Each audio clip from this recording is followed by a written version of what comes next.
की वीडियो में मैं आपसे शेयर कर रही हूँ मेहंदी डिज़ाइंस, जो बहुत ही ज़्यादा इजी है। अगर आप बिगनर्स हो तो आप बिगनर्स के लिए भी बेस्ट डिज़ाइन है। आई होप आपको ये डिज़ाइंस पसंद आए।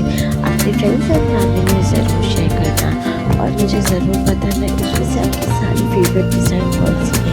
आई होप आपके रोज़े अच्छे जा रहे होंगे, रमज़ान आपका बहुत ज़्यादा अच्छा जा रहा होगा और रोज़े अच्छे ही जा रहे होंगे। तो अगर आपको ईद में कोई ऐसी मेहंदी लगाना है या फिर कोई भी फंक्शंस में लगाना है तो इसमें मैंने सारी ट्रेंडिंग और आज की डिज़ाइन लेकर आया है, तो जो बहुत ज़्यादा ट्रेंडिंग और बहुत ही ज़्यादा अच्छी है और स्टाइलिश भी है। तो अगर आपको मेरे चैनल पे न्यू हो तो मेरे चैनल को सब्सक्राइब कर लीजिए, बेल आइकन